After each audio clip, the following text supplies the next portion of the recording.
Hello everyone, welcome to my channel. आज हम इस वीडियो में E1CB एलिमिनेशन रिएक्शंस के बारे में डिटेल में डिस्कस करेंगे, जो ऑर्गेनिक केमिस्ट्री से रिलेटेड एक बहुत ही इंपॉर्टेंट रिएक्शन है। सो E1CB एलिमिनेशन रिएक्शंस क्या होता है, इसका बेसिक कॉन्सेप्ट हम डिटेल में डिस्कस करेंगे। इसका मैकेनिज्म देखेंगे कि किस प्रकार से E1CB एलिमिनेशन रिएक्शंस में प्रोडक्ट का फॉर्मेशन होता है। साथ ही साथ आपको ये हैंडरिटन नोट्स प्रोवाइड करूंगा, जिसको आप डायरेक्टली अपने थ्योरी एग्जामिनेशंस में अप्लाई कर सकते हैं। सो E1CB एलिमिनेशन रिएक्शंस क्या है, इसको समझने से पहले एलिमिनेशन रिएक्शंस क्या होता है, इसका हम बेसिक कॉन्सेप्ट एक बार देख लेते हैं कि एलिमिनेशन रिएक्शंस किस प्रकार से रिएक्शंस में जो है प्रोडक्ट का फॉर्मेशन होता है। सो बेसिकली एलिमिनेशन रिएक्शंस किसे कहते हैं, किसी भी मॉलिक्यूल से दो सब्स्टिट्यूएंट्स का बाहर निकलना एलिमिनेशन रिएक्शंस कहा जाता है। जैसे यहां पे आप देख सकते हैं ये हेलो एल्केन है, तो हेलो एल्केन में बेस की उपस्थिति में बीटा कार्बन से हाइड्रोजन आइटम बाहर निकलता है एंड अल्फा कार्बन से जो है एक हेलोजन बाहर निकलता है। ठीक है, तो इस प्रकार से एल्किन का फॉर्मेशन होता है। साथ ही साथ ये हेलोजन बाहर हो गया एंड ये हमारा जो है बेस के साथ जो है एक हाइड्रोजन अलग हो जाता है। तो इस प्रकार से जो प्रोडक्ट फॉर्मेशन होता है, इस प्रक्रिया को जो है एलिमिनेशन रिएक्शंस कहते हैं। सो एलिमिनेशन रिएक्शंस का बेसिक डेफिनेशन हम एक बार देख लेते हैं। When haloalkane with hydrogen atom is heated with alcoholic solution of potassium hydroxide, there is elimination of hydrogen atom from beta carbon and halogen atom from alpha carbon atom as a result, and an alkene is formed as a product, and since beta hydrogen atom is involved in elimination, it is often called beta elimination reactions. Okay, so कभी कभी semester examination में पूछा जाता है that what is elimination reactions and E1CB elimination reactions को detail में समझाइए। तो उस स्थिति में आप इस प्रकार एलिमिनेशन रिएक्शंस का बेसिक कॉन्सेप्ट समझा सकते हैं, ये बेसिक डेफिनेशन दे सकते हैं, इसका ये एग्जांपल दे सकते हैं एंड E1CB रिएक्शंस को आप समझा सकते हैं। सो ये आपके सेमेस्टर एग्जामिनेशंस के पर्सपेक्टिव से बहुत इंपॉर्टेंट है। सो आई होप आपको एलिमिनेशन रिएक्शन समझ में आ गया होगा कि एलिमिनेशन रिएक्शंस क्या है। किसी भी हेलो एल्केन से किसी भी जो है एक मॉलिक्यूल से दो सब्स्टिट्यूट को बाहर निकालना एंड वहां से फिर एल्कीन का फॉर्मेशन होता है। तो ये जो पूरा प्रोसेस होता है, इसी को एलिमिनेशन रिएक्शंस कहते हैं।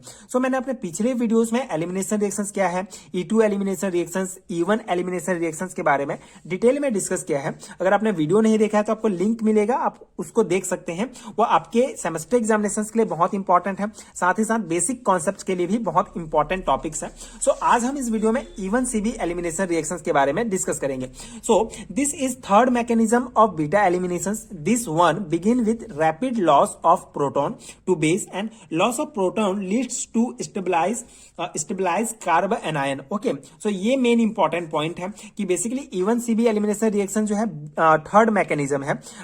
दो मैकेनिज्म हमने डिस्कस कर चुके हैं पिछले वीडियोस में, that is E1 elimination reactions and E2 elimination reactions. So E1CB elimination reaction third mechanism है बीटा एलिमिनेशंस का। ठीक है, बीटा एलिमिनेशंस क्योंकि बीटा पोजीशन से हाइड्रोजन एटम्स बाहर निकलते हैं, इसलिए इसको बीटा एलिमिनेशन रिएक्शंस भी कहते हैं। And this one begin with rapid loss of proton. ठीक है, प्रोटॉन के लॉस से स्टार्ट होता है, जिससे कार्ब एनायन का फॉर्मेशन होता है। ठीक है, हमने जब डिस्कस किया था पिछले वीडियोस में E1 एलिमिनेशन रिएक्शंस के बारे में। सो E1 एलिमिनेशन रिएक्शन में क्या होता है, ये दो स्टेप मैकेनिज्म है। ठीक है, तो पहले स्टेप में क्या होता है, E1 एलिमिनेशन रिएक्शंस में कार्बोकैटायन का फॉर्मेशन होता है। लेकिन E1CB एलिमिनेशन रिएक्शंस में क्या होता है, ये भी टू स्टेप मैकेनिज्म है। यहाँ पे पहला जब प्रोटॉन जो है बेस की उपस्थिति में प्रोटॉन का जब लॉस होता है, तो उस स्थिति में कार्ब एनायन का फॉर्मेशन होता है। ठीक है, सो ये जो है कार्ब एनायन का पहला दो स्टेप है। पहला स्टेप में कार्ब एनायन का फॉर्मेशन होगा प्रोटॉन के लॉस के साथ, and the carbanion is then converted to an alkene. उसके बाद कार्ब एनायन जो होगा ये एल्कीन में कन्वर्ट हो जाएगा, and conversion of carbanion to an alkene the rate determining step. ठीक है, जो सेकंड स्टेप होगा ये रेट डिटरमाइनिंग स्टेप होगा। And this eliminations since it process through the conjugate base. Okay, so basically ये जो पूरा रिएक्शन होता है ये कॉन्जुगेट बेस की उपस्थिति में होता है। तो ये जो पूरा एलिमिनेशन रिएक्शन होगा ये प्रोसेस करता है कॉन्जुगेट बेस की उपस्थिति में। तो इसीलिए ये स्टार्टिंग मटेरियल के रूप में हम यूज करते हैं कॉन्जुगेट बेस, तो इसीलिए इस रिएक्शंस को इवन सीबी एलिमिनेशन रिएक्शंस कहा जाता है। ये एलिमिनेशन सी होता है कॉन्जुगेट बेस, ठीक है, तो कॉन्जुगेट बेस एलिमिनेशन रिएक्शंस भी कहा जाता है, ठीक है, क्योंकि स्टार्टिंग मटेरियल के रूप में हम कॉन्जुगेट बेस यूज करते हैं। And even CB reaction are much less common than are E2 reactions, ठीक है, बहुत ही बहुत ही कम कॉमन है, मतलब ज्यादा देखने को नहीं मिलता है even CB elimination reactions, and because of the greater instability of carb anion, ठीक है, कार्ब एनायन का इनस्टेबिलिटी होता है, इसी कारण इवन सीबी रिएक्शन जो है हमको ज्यादा देखने को नहीं मिलता है, ठीक है। अब हम इसका डिस्कस करते हैं एग्जांपल के साथ कि इवन सीबी रिएक्शंस क्या होता है। यहाँ पे आप देख सकते हैं ये हमारा एल्किल हैलाइड, ठीक है, एल्काइल हैलाइड है, ये हैलोजन जुड़ा हुआ है। तो सबसे पहले प्रोसेस में क्या होगा, एक बेस यूज करेंगे। सो बेस जो है यहाँ पे अटैक करेगा, तो यहां से हाइड्रोजन जो है बाहर निकल जाएगा, हाइड्रोजन बाहर निकलेगा तो ये कार्ब एनायन का फॉर्मेशन हो जाएगा, एंड ये हाइड्रोजन जो है यहां से जुड़कर डबल बॉन्ड का फॉर्मेशन करेगा, ठीक है, यहाँ पे डबल बॉन्ड फॉर्मेशन करेगा जिससे हमारा जो है एल्कीन बनेगा, ठीक है। इस प्रकार बेस सबसे पहले प्रोसेस में क्या होगा, ये जो बेस हम यूज करेंगे ये प्रोटोन में अटैक करेगा, एंड प्रोटोन जो है फिर एल्कीन में चेंज हो जाएगा, ठीक है। कार्ब एनायन प्रोटोन जो है प्रोटोन में मतलब हाइड्रोजन के ऊपर अटैक करेगा, हाइड्रोजन बाहर निकलेगा जिससे यहाँ पे कार्ब एनायन बन जाएगा, कार्ब एनायन फिर जो है यहाँ पे एल्कीन का फॉर्मेशन करेगा, एंड सेकंड स्टेप में फिर ये हैलोजन बाहर निकलता है, ठीक है। सेकंड स्टेप स्लो स्टेप होता है। तो इस प्रकार हम कॉन्जुगेट बेस ऑफ सबस्ट्रेट, ठीक है, कॉन्जुगेट बेस यूज करते हैं, एंड दिस इज रेट, इसका क्या होगा, एल्काइल हैलाइड एंड बेस दोनों के कंसंट्रेशन पर डिपेंड करता है, इसलिए इसका ये जो है रेट होगा, ठीक है।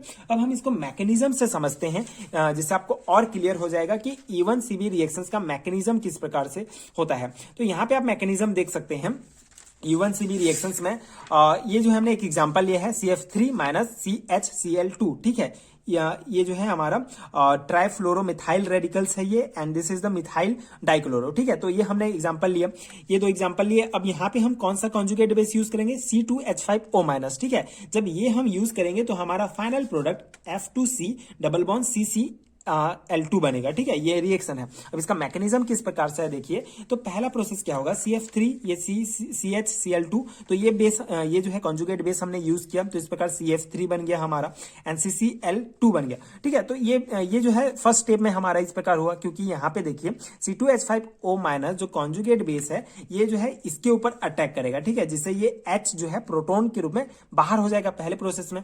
फिर सेकेंड प्रोसेस में क्या होगा, ये जो माइनस जो बना है हमारा, जो कार्ब एनायन जो बना है ये जो है फिर डबल बॉन्ड में चेंज हो जाएगा, इस प्रकार हमारा प्रोडक्ट का फॉर्मेशन हो जाएगा। यहां से जो है एक हमारा CCl ये एक हमारा फ्लोरीन अलग हो जाएगा, ठीक है, ठीक है, एक हैलोजन हमारा अलग हो जाएगा। तो इस प्रकार से बनेगा। अब इसको ये जो हमारा रिएक्शन है मैकेनिज्म का, इसको हम इस प्रकार से भी रिप्रेजेंट कर सकते हैं समझने के लिए।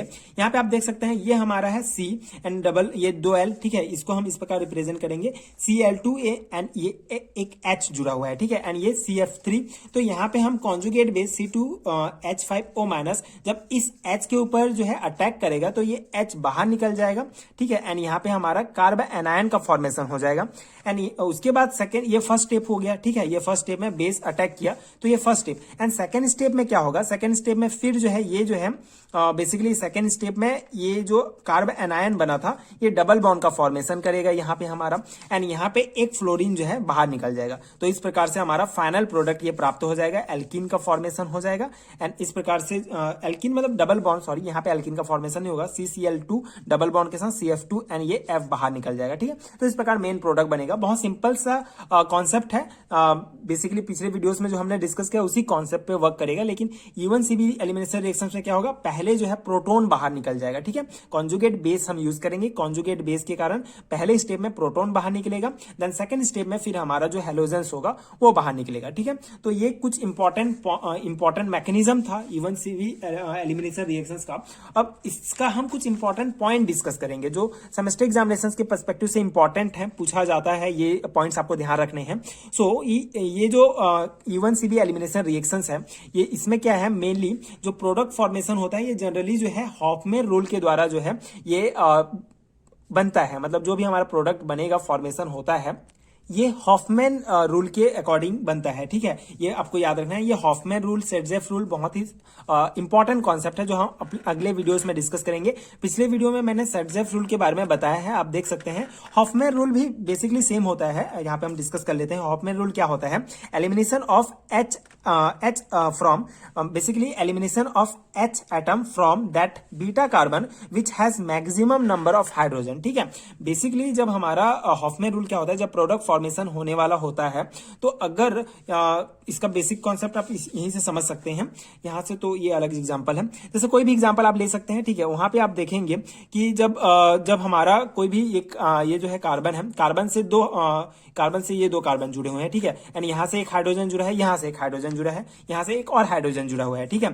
तो ये जो होगा हमारा अल्फा कार्बन हो गया ये, क्योंकि यहां से अगर मान लो कोई हेलोजन जुड़ा हुआ है, ठीक है। एंड ये जो है हमारा फिर क्या हो जाएगा, ये बीटा कार्बन हो जाएगा, एंड ये भी जो है हमारा बीटा कार्बन हो जाएगा, ठीक है। ठीक है, ये अल्फा कार्बन है, ये बीटा बीटा। अब सेकंड स्टेप में जो है दोनों बीटा में से एक हाइड्रोजन निकलेगा, ठीक है। ये तो एलिमिनेशन रिएक्शंस का बेसिक है कि बीटा कार्बन पोजीशन से एक हाइड्रोजन आइटम बाहर निकलेगा। अब किसका हाइड्रोजन आइटम बाहर निकलेगा, मतलब कौन सा मेजर प्रोडक्ट बनाएगा, कौन माइनर प्रोजेक्ट जो है प्रोडक्ट बनाएगा। तो हॉफमैन रूल क्या कहता है कि कौन यहाँ पे बेसिकली क्या है, elimination of H item from that beta carbon which has a maximum number of hydrogen, ठीक है। तो मैक्सिमम नंबर ऑफ हाइड्रोजन, तो इस बीटा कार्बन के पास मैक्सिमम नंबर के हाइड्रोजन है। एक ये हाइड्रोजन, एक ये है, एक यहाँ पे एक हाइड्रोजन, इसके पास सिर्फ एक हाइड्रोजन है। तो जो मेजर प्रोडक्ट होगा, जो सबसे पहले निकलेगा बाहर, वो यहां से निकलेगा, ठीक है। जहां पे ज्यादा हाइड्रोजन होंगे वहां से उस बीटा पोजीशंस वाले कार्बन से हाइड्रोजन बाहर निकलेगा। यही हॉफमैन रूल होता है। ये बेसिक कॉन्सेप्ट है। अगले वीडियोस में हम इसको डिटेल में डिस्कस करेंगे, जिससे आपको और इजीली समझ में आ जाएगा। एंड आपको एक नोट्स भी प्रोवाइड करूंगा, जिसको आप डायरेक्टली लिख सकते हैं अपने थ्योरी एग्जामिनेशंस में। सेकंड पॉइंट क्या है, leaving group of the substrate is generally poor leaving group, ठीक है। तो जो भी हम लिविंग ग्रुप यूज करते हैं वो पुअर लिविंग ग्रुप होगा। जैसे हमने यहाँ पे आप देखेंगे तो हमने ये फ्लोरीन यूज किया है, एक पुअर लिविंग ग्रुप है। तो इस प्रकार से ये भी पॉइंट्स आपको ध्यान रखना है कि हम इवन सीबी एलिमिनेशन रिएक्शंस में पुअर लिविंग ग्रुप यूज करते हैं। And beta hydrogen should be highly acidic so that the carbon anion formation में take place easily and the reaction take place in the presence of strong base. Okay, so ये points आपको ध्यान रखना है कि जो बीटा हाइड्रोजन होगा ये शुड बी हाईली एसिडिक होना चाहिए, जिससे कार्बन एनायन का फॉर्मेशन जो है बहुत इजिली हो सके, ठीक है। एंड जो रिएक्शंस होगा ये स्ट्रॉन्ग बेस की उपस्थिति में होना चाहिए। ये भी एक इंपॉर्टेंट पॉइंट्स है कि हम यहाँ पे स्ट्रॉन्ग बेस, कॉन्जुगेट बेस ही यूज करेंगे। तो ये पॉइंट्स हैं, इंपॉर्टेंट पॉइंट्स हैं इवन सीबी एलिमिनेशन रिएक्शन से रिलेटेड। आई होप आपको समझ में आया होगा एंड ये नोट्स आपके एग्जाम प्रिपरेशन के लिए हेल्पफुल हुए होंगे। बेसिकली ये नोट्स एमएससी सेमेस्टर एग्जामिनेशन के पर्सपेक्टिव से ही बनाए गए हैं। सो अगर आपको इस नोट्स का पीडीएफ चाहिए तो आपको नीचे डिस्क्रिप्शन बॉक्स में पीडीएफ स्टोर का लिंक मिलेगा, जहां से आप एमएससी एंड बीएससी लेवल के सारे हैंड रिटन नोट्स डाउनलोड कर सकते हैं। तो आप description box and comment section में लिंक चेक कर सकते हैं, जहां से आप इस यूनिट्स का एंड एमएससी लेवल के जितने भी सिलेबस हैं सभी का नोट्स डाउनलोड कर सकते हैं यूनिट वाइज, जो आपके एग्जाम प्रिपरेशन के लिए डेफिनेटली बहुत हेल्पफुल होगा। एंड अगर वीडियो हेल्पफुल रहा होगा तो आगे की वीडियोस देखने के लिए प्लीज चैनल के साथ जुड़े रहिए। प्लीज सपोर्ट कीजिए, like and subscribe to my channel and thank you so much for watching.